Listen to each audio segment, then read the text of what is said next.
亲爱的朋友们，欢迎来到微光夜读。公司年会现场，我被老公当众羞辱了。各位同事，我得澄清一下，我老婆王梦雅平时花钱确实有点大手大脚。台上的马志成拿着话筒，对着满堂宾客这样说道，底下哄堂大笑。我坐在角落里，手中的香槟杯差点摔到地上。我一个月工资12000，但梦雅一个人的花销就得2万多，我这个做老公的压力山大啊！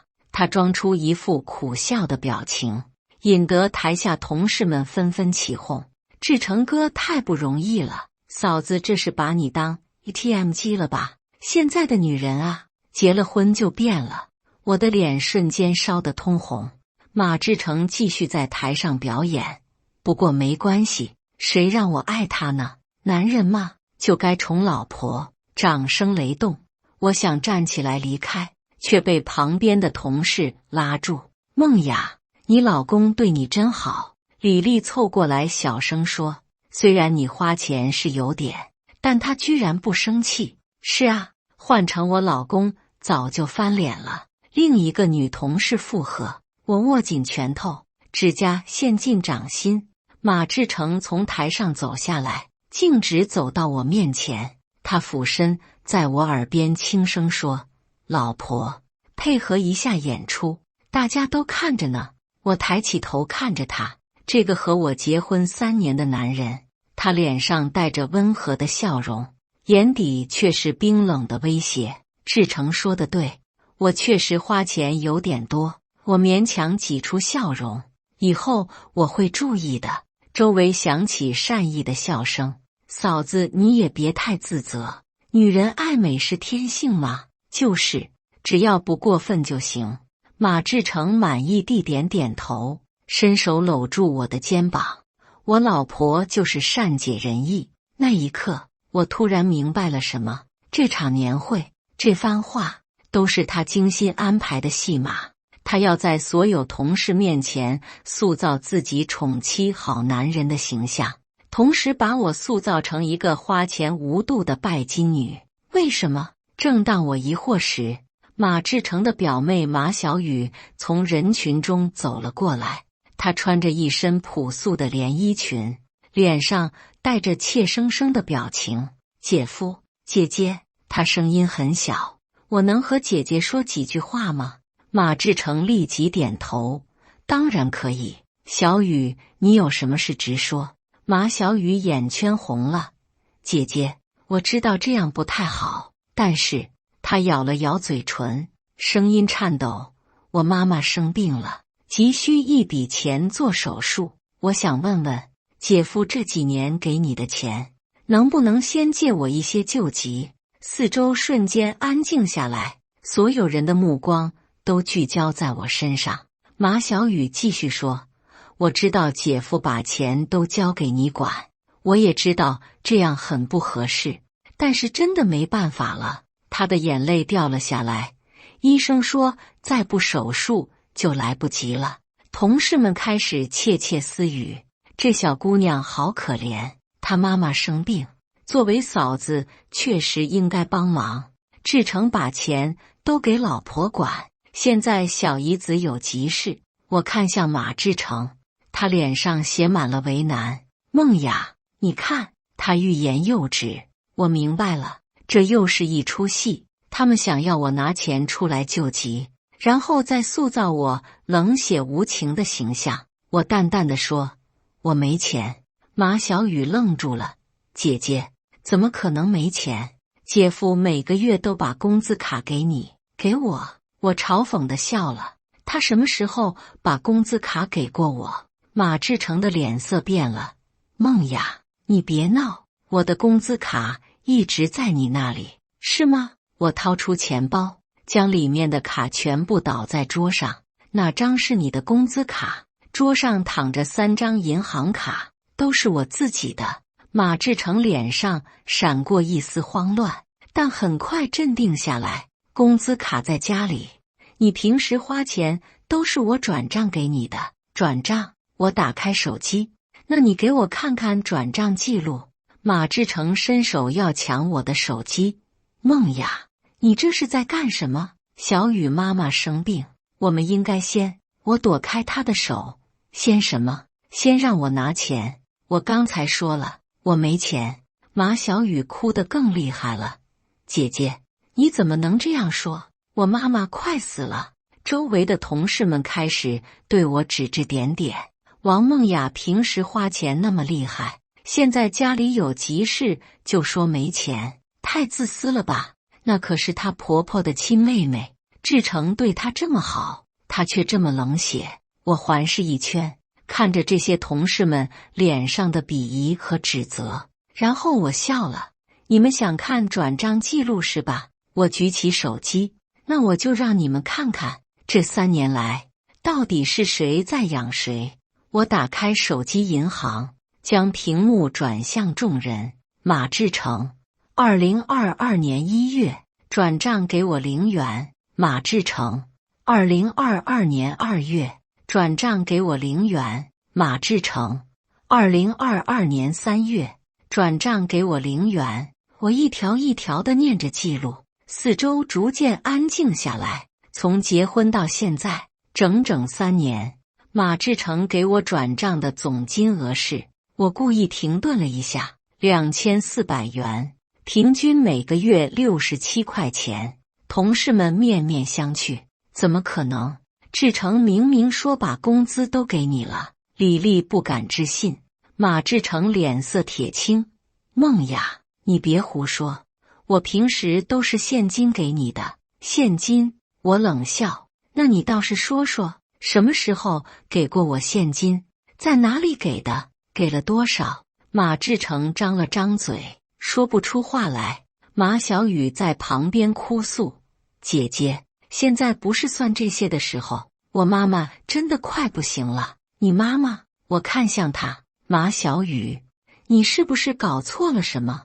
我再次举起手机，这是我这3年的收入记录。2022年工资加奖金18万，2023年工资加奖金22万，2024年工资加奖金25万，3年总收入65万。同事们倒吸一口凉气。我们公司虽然是大企业，但能拿到这个薪水的人并不多。而马志成的收入是多少呢？我看向他，1个月1万2，一年14万多一点，3年下来也就42万。所以，到底是谁在养谁？马志成的脸已经黑得像锅底。梦雅，你工资高不代表你就可以什么？我打断他，可以不给你妹妹钱看病。我转向马小雨，小雨，我问你几个问题。第一，你妈妈生的什么病？在哪家医院？主治医生是谁？马小雨愣了一下，是癌症，在市人民医院。哪种癌症？几期？需要什么手术？费用多少？这些我不太清楚。你妈妈生病，你不清楚？我步步紧逼。那你怎么知道需要做手术？怎么知道费用不够？马小雨支支吾吾说不出话来。我继续问。第二个问题，你说马志成把钱都给我管，那你怎么知道的？是姐夫说的。他什么时候说的？在哪里说的？马小雨看向马志成，眼中满是求救。马志成站起来，够了，梦雅，你这是在干什么？小雨她妈妈生病，你却在这里咄咄逼人。我咄咄逼人？我笑了。马志成，你真以为我是傻子吗？我掏出另一部手机，这是我的工作手机，这里有一段录音，是你昨天晚上和马小雨的电话。马志成脸色大变，你偷录我电话？不是偷录，是我的手机自动录音功能。我按下播放键，录音里传出马志成的声音：小雨，明天年会你记得按计划行动，先让梦雅出丑，然后你再出来哭诉你妈生病需要钱。记住，一定要说我把钱都给她管了，这样大家就会觉得他冷血。等他名声臭了，我再提出离婚、财产分割的时候就好说话了。录音播放完毕，整个会场鸦雀无声，所有人都震惊地看着马志成和马小雨。马志成脸色苍白如纸，这是伪造的，伪造！我冷冷地看着他。马志成，你还要演到什么时候？马小雨已经哭得说不出话来，他瘫坐在椅子上，眼中满是绝望。同事们开始议论纷纷。我的天，原来是这样，太过分了，竟然设计陷害自己老婆。这个马小雨也不是什么好东西，配合演戏。李丽走到我身边，梦雅，我们刚才都误会你了，对不起。我摆摆手，没关系，你们不知道真相。马志成还想狡辩，就算我说了那些话，但我们也确实有经济纠纷。经济纠纷？我打断他，那我们就好好算算账。我重新坐下，掏出一个文件夹。马志成，你说我花钱大手大脚，那我就让大家看看这3年来我的钱都花在什么地方了。我打开文件夹，里面整整齐齐地放着各种发票和收据，这是我3年来所有的消费记录，每一笔都有凭证。我拿起第一叠发票，房租每月4500元，3年总计2万；水电费平均每月300元，3年总计108万；生活费包括买菜做饭、日用品等，平均每月2000元，3年总计2万。同事们仔细听着，有人开始在心里算账。交通费、油费、停车费等，每月800元，3年总计88万；服装费每年1万元，3年3万。我继续念着，每一项都有详细的记录。孝敬双方父母每年2万，3年6万。马志成脸色越来越难看。旅游费每年5000元，3年5万。其他杂费包括聚餐、礼品等，每年5000元，3年5万。我放下发票，看向众人，总计38万。我3年收入65万，支出38万，结余62万。请问我哪里花钱大手大脚了？同事们开始窃窃私语，这消费水平挺正常的啊。是啊，月薪2万多的人，这个开销不算过分，而且他还结余了25万多，已经很节省了。马志成急了，这些发票都是你后来准备的，谁知道真假？我冷笑一声，马志成，你真以为我没有防备吗？我掏出手机，打开一个 App， 这是我的记账软件，每一笔支出都有记录，而且都有照片。我把手机递给离我最近的同事，大家可以看看，从我们结婚开始，每一笔账都记得清清楚楚。同事们传阅着我的手机，脸上的表情越来越震惊。天啊，梦雅，你记账也太详细了，连买个菜都拍照记录，这也太认真了。而且这些消费确实很合理，没有什么奢侈的地方。我接过手机，我之所以记得这么详细，就是因为马志成经常说我花钱多，我以为是自己真的控制不住，所以才开始记账，想看看钱到底花在哪里了。结果记了3年才发现，原来我一直在被迫。这时，马小雨突然站起来，姐姐，我错了，是志成哥让我这样做的。他哭着说，他说只要配合他演这出戏，就给我5万块钱。我家里确实缺钱，所以才……马志成脸色大变，小雨，你胡说什么？我没有胡说。马小雨哭得更厉害了。你说梦雅姐有钱，让她出点血也应该，反正你们早晚要离婚的。现场一片哗然，原来他们早就计划好要离婚了。这也太恶心了，把老婆当提款机。马志成，你还是个人吗？我看着马志成，心中五味杂陈。这个男人，我和他结婚3年，以为他只是有点小气，没想到他居然心机如此深沉。马志成，你觉得我很好骗是吗？我站起来，声音很平静。你以为我真的什么都不知道？马志成看着我，眼中有些慌乱。梦雅，你什么你？我打断他，你以为我不知道你在外面？我话说到一半停住了，看了看周围的同事，算了，有些事不适合在这里说。我收起文件夹，背上包。马志成，我们回家好好谈谈。说完，我转身往外走。马志成急忙跟了上来。梦雅，你等等！同事们看着我们离开的背影，议论纷纷。这到底是怎么回事啊？感觉还有更大的瓜要爆。马志成完蛋了，梦雅明显是有备而来。我走到门口时，回头看了一眼，马小雨还坐在那里哭，几个女同事在安慰她。可笑的是，刚才那些指责我的人，现在又开始同情起她来了。人心就是这样，永远站在看起来更弱势的一方。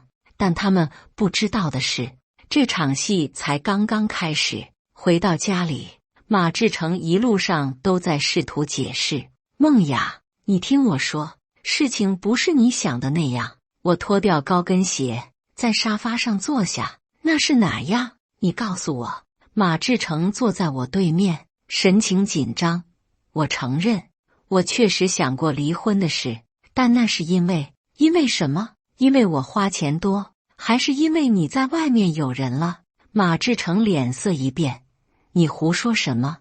我什么时候在外面有人了？我掏出手机，打开相册。你确定？屏幕上是一张照片，马志成和一个年轻女孩在咖啡厅里亲密地坐着，女孩正是马小雨。这是上个月拍的，地点在万象城的星巴克。我滑动屏幕，这是这个月的，在海洋公园。一张又一张照片，都是马志成和马小雨在各种地方约会的画面。马志成脸色煞白，这些照片是哪里来的？私家侦探拍的。我淡淡地说。马志成，我早就怀疑你了，你每周都有2、3个晚上不回家，说是加班，但公司根本没有加班记录。你的手机设了密码，以前从来不设的。你对我越来越冷淡，但对马小雨却格外关心。我站起来，走到窗边，所以我找了私家侦探跟踪你，结果发现了这些。马志成张了张嘴，想要辩解，但最终什么也没说出来。我转过身看着他，马小雨根本不是你表妹，对不对？马志成低下头，沉默不语。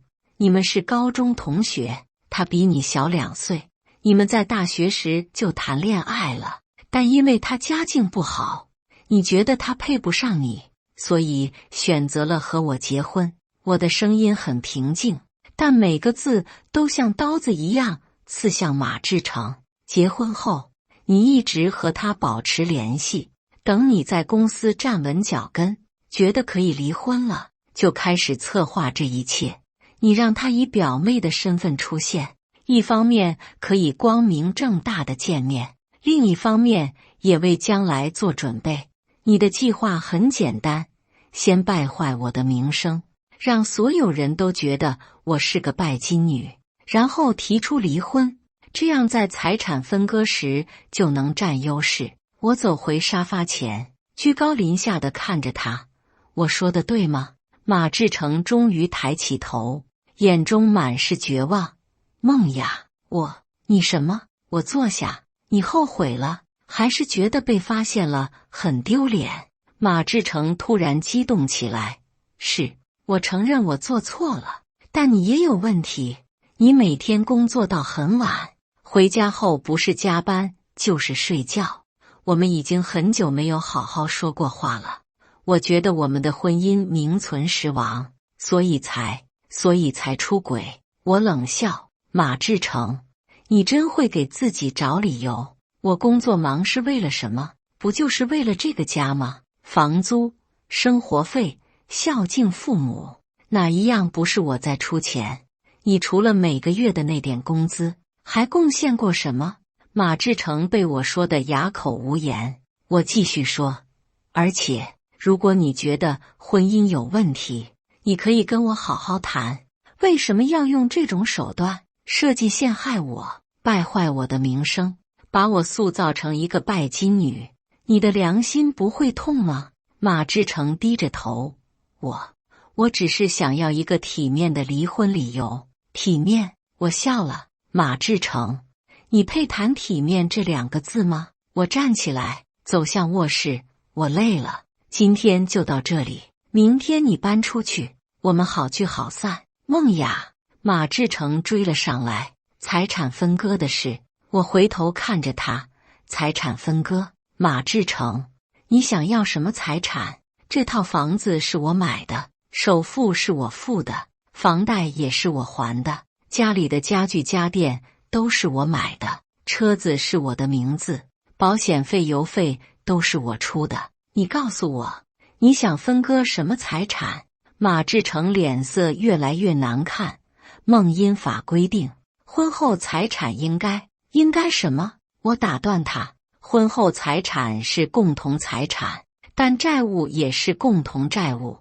我掏出另一份文件，这是你的信用卡账单，3年来你透支了12万，都是我帮你还的。按照婚姻法，这也算婚姻期间的共同债务，你是不是应该还我6万？马志成瞪大眼睛，你怎么会有我的信用卡账单？因为你的信用卡是我帮你办的，紧急联系人是我，所以银行会给我发账单。我冷冷地看着他。马志成，你以为我真的什么都不知道吗？马志成彻底慌了，他没想到我掌握了这么多证据，更没想到我早就开始为离婚做准备。梦雅，我们好歹夫妻一场，你不能这样对我。怎样对你？我反问，是我出轨了，还是我设计陷害你了？马志成哑口无言。我走进卧室，开始收拾他的东西，你的衣服、洗漱用品，还有你那些乱七八糟的东西，都给我收拾好滚蛋。马志成站在门口，看着我把他的东西一件件扔进行李箱。梦雅，你冷静一点，我们可以好好谈。谈什么？我头也不回。谈你是怎么和马小雨背着我约会的，还是谈你是怎么策划今晚那出戏的？还是谈你打算怎么分我的财产？我转身看着他，眼中满是嘲讽。马志成，我给你一个建议，收起你那些小心思，老老实实办离婚手续，否则我不介意把你们的事情闹大。马志成脸色大变。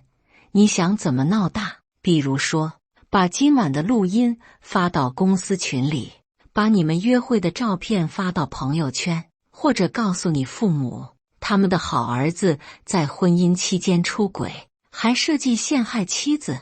马志成的脸彻底白了。他的父母是很传统的人，如果知道他做了这些事，肯定不会饶过他。梦雅，你不能这样做。为什么不能？我冷笑，你做得出来，我就说得出来，反正我又没做错什么，怕什么？马志成在原地站了很久，最终颓然地坐在床边。梦雅，我知道我做错了，但我们真的没有可能了吗？我停下手中的动作，看着他。这个男人曾经也是我深爱的人，我们认识5年，结婚3年，我以为我们会白头到老，但现在看来，这一切都只是我的一厢情愿。马志成，我问你一个问题，我坐在他对面，如果今晚我没有证据，如果我真的被你们设计成功了，你会怎么做？马志成低着头，不敢看我。你会和我离婚，然后和马小雨在一起，对不对？而且你还会让所有人都觉得是我的错，是我太拜金，太自私，所以你才不得不选择离婚。这样，你既得到了想要的女人，又保住了自己的名声，甚至还能分到我的财产。我的声音越来越冷。马志成，你的算盘打得真好。马志成终于开口。梦雅，我当时鬼迷心窍了。鬼迷心窍，我笑了。马志成，你以为说一句鬼迷心窍就能解决问题吗？你知道吗？当我发现你出轨的时候，我有多伤心；当我听到你们计划陷害我的时候，我有多愤怒；当我看到你在同事面前羞辱我的时候，我有多绝望。我的眼中含着泪，但声音依然很平静。马志成，你毁掉的不只是我们的婚姻，还有我对爱情的信任。马志成抬起头，眼中也有了泪水。梦雅，对不起，对不起，有用的话，要警察干什么？我擦了擦眼角。马志成，我们结束了。我站起来，把他的行李箱拉到门口。现在，请你离开我的家。马志成看着行李箱，又看看我，最终还是拿起箱子往外走。走到门口时，他回头看了我一眼。梦雅，我知道说什么都没用了，但我想告诉你，我确实爱过你，只是我太贪心了，想要的太多了。我没有回答，只是默默地看着他离开，直到听见电梯门关闭的声音，我才关上房门。屋子里突然安静下来，只有我一个人。我靠在门上，终于忍不住哭了出来。3年的婚姻就这样结束了。第2天早上，我请了假没去公司，我需要时间整理思绪，也需要去律师事务所咨询离婚的事。律师听完我的陈述后，点了点头。王女士，根据你提供的证据，这个案子对你很有利。男方有出轨行为，而且还有设计陷害你的音频证明。在财产分割上，你完全可以要求对方净身出户。我摇摇头，我不要他的钱，我只想快点离婚。律师有些惊讶。王女士，你确定吗？根据法律规定，他在婚姻期间的收入也属于夫妻共同财产。我确定。我打断了律师的话，我只要他偿还那12万信用卡债务的一半就行了。律师在合同上记录着我的要求，另外，我还要他写一份书面保证，承认出轨事实，并保证不再骚扰我。这个我们可以加进协议里。律师说。办完律师事务所的事，我回到家，刚进门就接到了李丽的电话。梦雅，你今天怎么没来上班？大家都在议论昨晚的事呢。我请假了，有点私事要处理。马志成今天也没来，听说他找经理请了长假。李丽在电话里说：梦雅，你们是不是要离婚了？我没有否认。已经在办手续了。没想到马志成是这种人。李丽叹了口气。梦雅，你别难过，离了更好，这种男人不值得。挂了电话，我开始收拾家里马志成留下的东西，一些书籍、CD， 还有一些小纪念品。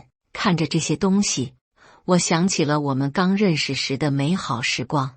那时的马志成温柔体贴，会在我加班时给我买宵夜，会在我生病时照顾我。我以为我找到了对的人，以为我们会幸福一辈子。可是现在看来，那些美好可能只是他的伪装。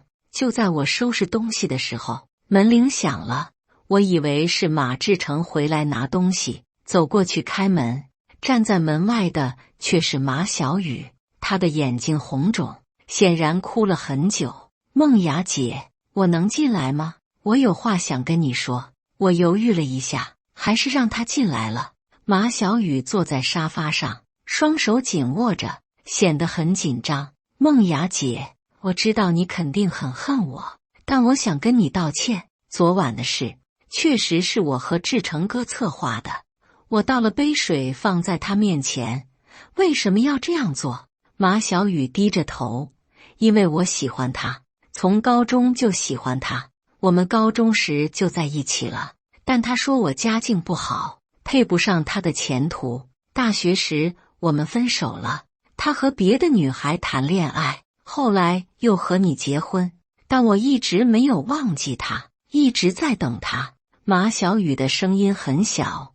3个月前，他突然联系我，说他对婚姻不满意，想要离婚。他说你工资比他高，让他很有压力，而且你们性格不合。他说如果我帮他，他就会和我在一起。我静静地听着，没有打断他。我知道这样做不对，但我实在太爱他了。马小雨开始哭泣。我以为只要帮他解决了婚姻问题，我们就能在一起了。但昨晚他打电话给我，说一切都完了，让我不要再联系他了。我有些意外，他这样说。是的，马小雨点点头。他说你手里有太多证据，他不能再和我有任何联系，否则离婚会对他很不利，所以他就这样抛弃你了。马小雨哭得更厉害了。我现在才明白，他从来没有真正爱过我，他只是利用我，想要用我来达到他的目的。梦雅姐，我对不起你，我知道说什么都没用了，但我真的很后悔。看着马小雨哭泣的样子，我心中五味杂陈。这个女孩虽然做错了事，但从某种程度上说，她也是马志成的受害者。小雨，你今年多大了？24岁。工作了吗？在一家小公司做文员，工资不高。我看着他，小雨，我想给你一个忠告。你说，一个真正爱你的男人，不会让你去伤害别人。马志成让你配合他演戏，让你说谎，让你去做那些违背良心的事，这本身就说明他不是真的爱你，他只是在利用你的感情，达到自己的目的。马小雨抬起头看着我，眼中有些迷茫。梦雅姐，那我该怎么办？离开他，重新开始你的生活。我认真地说，你还年轻，还有很多机会遇到真正爱你的人，不要再为一个不值得的男人浪费青春了。马小雨走后，我继续收拾家里的东西。晚上，马志成打来电话，梦雅，我听小雨说他去找过你了，他来道歉了。他跟你说什么了？马志成的声音有些紧张。该说的都说了，我淡淡的回答。马志成，你连他都要抛弃吗？电话那头沉默了一会。梦雅，我现在只想好好处理我们的离婚事宜。很好，我说，明天下午2点，在东方律师事务所把协议签了。好，我会准时到的。还有，记得带上那6万块钱的银行转账凭证。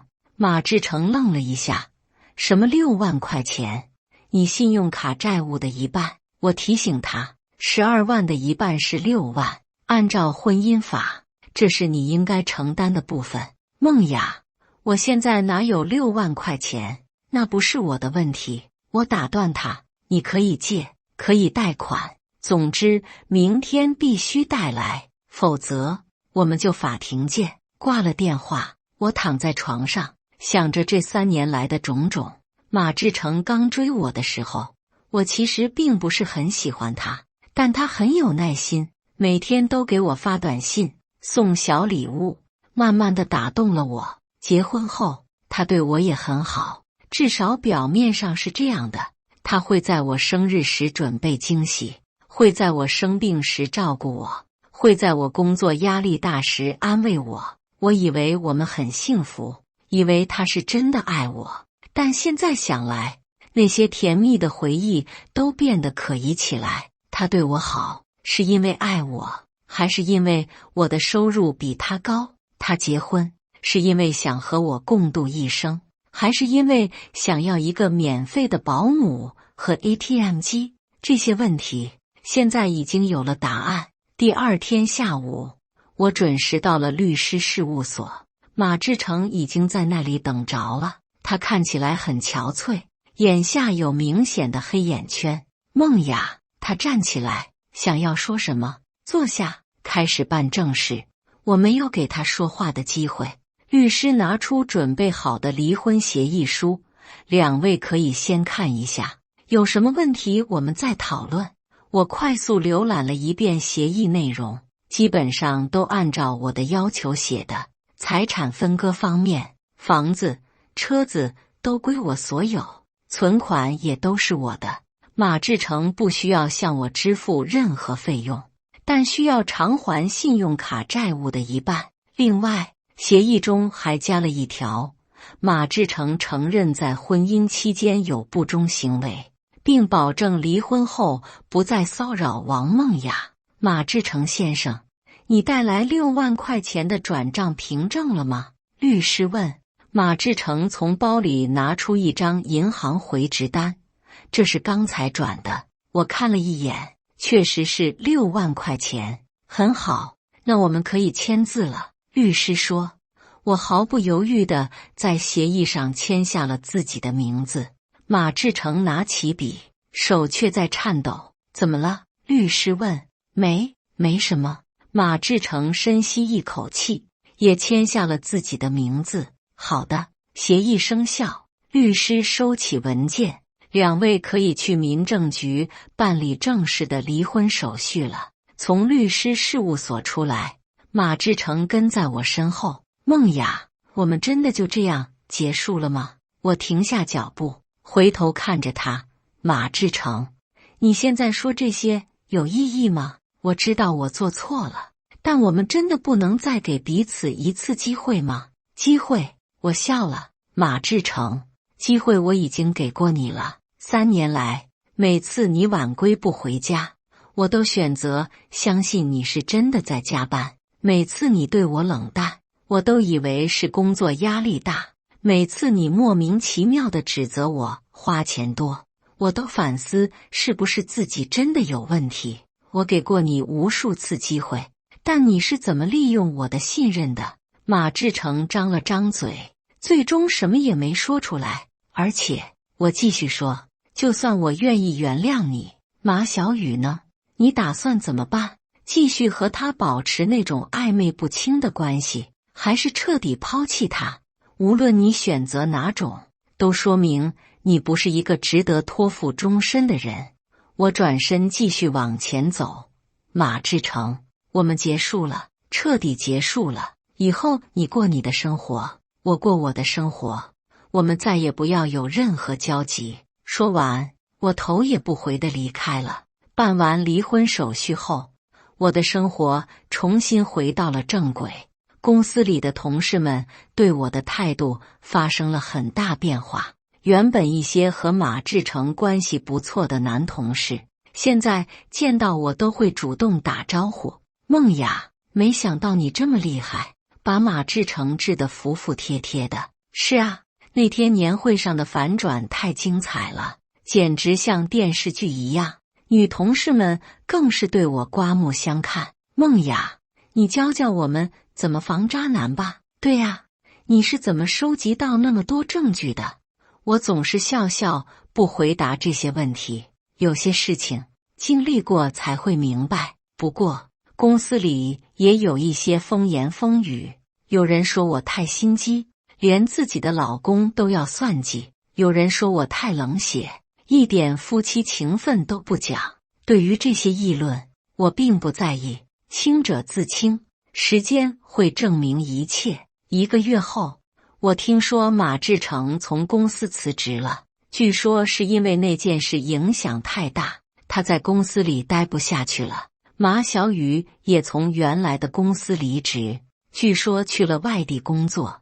我不知道他们现在过得怎么样，也不想知道。那天晚上，我收到了一条陌生号码发来的短信：梦雅姐，我是小雨，我已经离开这座城市了，去广州找了份新工作。谢谢你那天跟我说的话，让我明白了很多道理。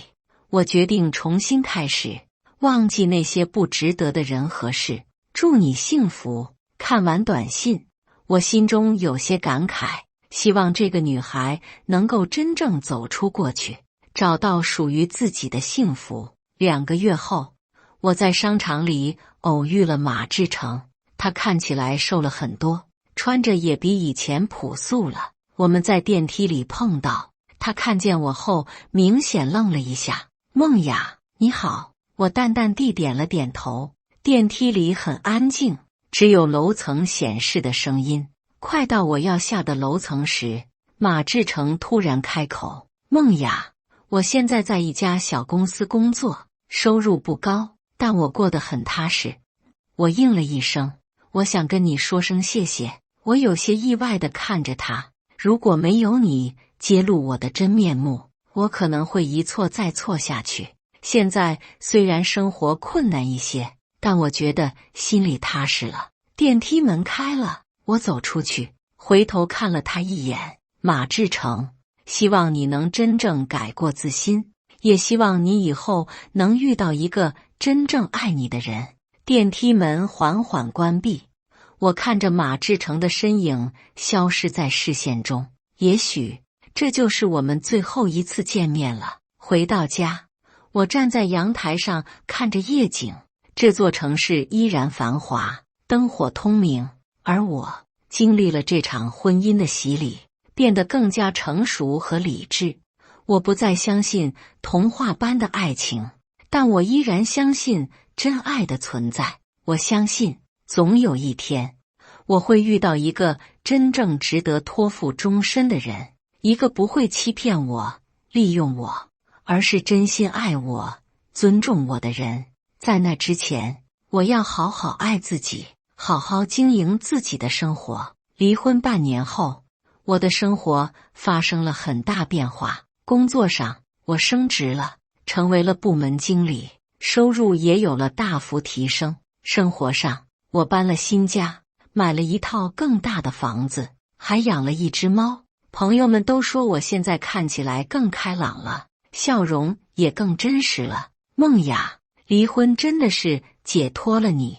李丽在聚餐时这样说，现在的你比以前漂亮多了。是啊，以前你总是愁眉苦脸的，我们还以为你工作压力太大。另一个朋友附和，我笑着说，可能是因为没有人在家里给我制造压力了吧。确实，现在的我过得很轻松，没有人质疑我的消费，没有人让我觉得自己哪里做的不对。我可以买自己喜欢的衣服，可以和朋友出去旅游，可以专心工作，不用担心家里的事。最重要的是，我重新找回了自信。这天周末，我在咖啡厅里看书，一个男人走过来，你好，我能坐这里吗？其他地方都满了。我抬头看了看，确实其他桌子都有人。可以。这个男人看起来30出头，戴着金丝眼镜，气质很文雅。他点了咖啡后，也拿出一本书开始看。我们都很安静，各自看各自的书。过了一会，他合上书，看向我，不好意思打扰你，我看你读的是《百年孤独》，我也很喜欢这本书。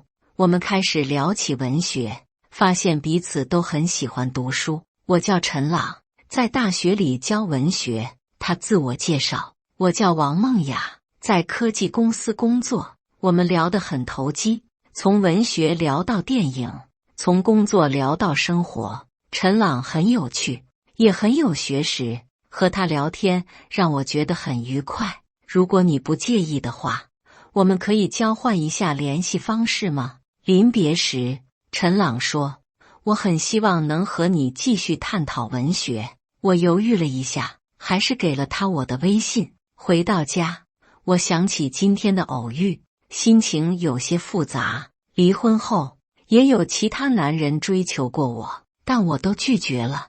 我觉得自己还没有准备好开始新的感情。但今天和陈朗的聊天，让我感受到了久违的心动。这种感觉很微妙，不像当初被马志成追求时的那种激烈，而是一种很舒服的心灵契合。晚上，陈朗给我发了微信：今天和你聊天很愉快，希望没有打扰到你的阅读时间。我回复：我也很开心，你推荐的那本书我会去买来看的，如果你愿意的话，下次我们可以一起去书店。我看着这条消息，犹豫了很久才回复：好啊。发出去后，我立刻有点后悔，我真的准备好开始新的感情了吗？我会不会又重蹈覆辙？这些疑虑在我心中翻腾，让我久久不能入睡。第二天，李丽约我吃饭。梦雅，你今天心情不错啊，遇到什么好事了？我把昨天的事告诉了她。哇，大学老师啊，听起来不错。李丽很兴奋。你们约会了吗？还没有，只是说要一起去书店，那也算约会啊。李丽说。梦雅，我觉得你可以试试，你都离婚半年了，不能一直活在过去的阴影里。但是我有些犹豫，万一他也是个渣男怎么办？那就再甩掉他呗。李丽轻松地说，现在的你又不是以前那个傻白甜了，你有能力分辨好男人和坏男人，而且就算真的遇到渣男，你也有能力保护自己了，不是吗？李丽的话让我想起了这半年来的变化。确实，经历了马志成的事后，我变得更加理智和独立。我不会再像以前那样盲目信任，也不会再为了所谓的爱情失去自己。也许我真的可以试着重新开始。周末，我和陈朗一起去了书店，他很绅士，也很有趣，给我推荐了很多好书。我们在书店里待了一个下午，然后一起去了附近的餐厅吃饭。梦雅，你离过婚吗？吃饭时，陈朗突然问我，我有些意外，但还是如实回答：是的，半年前离的。介意我问原因吗？我想了想，决定简单说一下，性格不合，而且他出轨了。陈朗点点头，对不起，我不应该问这些私人问题的。没关系，我说。你呢？结过婚吗？没有，一直单身。陈朗笑了笑，我这个人比较挑剔，一直没遇到合适的人，直到遇见你，我的脸有些发红，不知道该怎么回应。梦雅，我知道这样说可能有些突兀，但我想告诉你，我很喜欢你，不只是因为你的外表，更因为你的内在。你很聪明，很独立，也很有趣。我希望能够更多的了解你，如果你愿意的话。我看着陈朗真诚的眼神，心中很感动，但我还是有些犹豫。陈朗，我刚离婚不久，可能还需要一些时间。我明白，陈朗说，我不会催你，我们可以慢慢来。我只是希望你知道我的心意，其他的都由你决定。从餐厅出来，陈朗送我回家，在小区门口，他停下了车。梦雅，今天很开心，我也是。那我们下次再约。我点点头，好。看着陈朗的车离开，我心中五味杂陈。这个男人给我的感觉很好，但我真的准备好了吗？回到家，我给李丽打了电话，怎么样？约会感觉如何？李丽迫不及待地问。很好，他人很不错。那你们在一起了吗？还没有。我说需要时间考虑。梦雅，你还在犹豫什么啊？李丽有些着急。好男人可不多，错过了就没有了。我知道，但我真的需要时间，行吧？但你别想太久，感情这种事情，想太多反而不好。挂了电话，我坐在阳台上思考。陈朗和马志成完全不同。马志成当初追我的时候，总是各种甜言蜜语，各种浪漫惊喜，而陈朗很真诚，也很直接，但不会给我压力。马志成让我感受到的是激情，而陈朗让我感受到的是温暖。也许这就是成熟的爱情和幼稚的迷恋之间的区别。1个月后，我和陈朗正式在一起了。他是一个很好的男朋友，体贴、温柔，也很尊重我。他从不过问我的财务状况，也不会让我为他花钱。我们约会的费用都是 AA 制，或者轮流请客。他有自己的事业和生活，不会因为恋爱就失去自我。最重要的是，他让我感受到了什么叫做平等的爱情。我们互相尊重，互相支持，但又都保持着独立的人格。这是我以前从未体验过的感情模式。1年后，陈朗向我求婚了。他没有准备什么盛大的仪式，只是在我们第一次见面的那家咖啡厅拿出了戒指。梦雅，愿意嫁给我吗？他俯身在我耳边轻声说：老婆，配合一下演出，大家都看着呢。真勇看着他真诚的眼神，我毫不犹豫地点了点头，我愿意。那一刻，我知道我真正找到了属于自己的幸福，不是因为对方有钱，不是因为对方帅气，而是因为我们真正适合彼此。半年后，我们举办了婚礼。婚礼很简单，只邀请了最亲近的朋友和家人。我没有邀请马志成，甚至没有告诉他我再婚的消息，那已经是过去的事了。我不想让过去影响我的现在。婚礼上，当我和陈朗交换戒指时，我突然想起了马志成。如果没有他给我的那次教训，也许我不会变得这么理智和成熟。从某种程度上说，我应该感谢他，但这种感谢我会永远埋在心里，不会说出来，因为有些伤害，即使带来了成长，也不值得感谢。现在的我有了新的生活，新的爱情，新的未来，我会珍惜现在拥有的一切，也会用自己的经历告诉其他女性，永远不要为了爱情失去自己，永远不要让任何人践踏你的尊严。真正的爱情应该让你变得更好，而不是更糟。感谢大家的观看，本期故事精彩吗？欢迎大家在下方评论区吐槽。如果你喜欢这类故事，记得点击订阅微光夜读，并分享给更多的人，这会对我帮助很大。再次感谢大家的观看。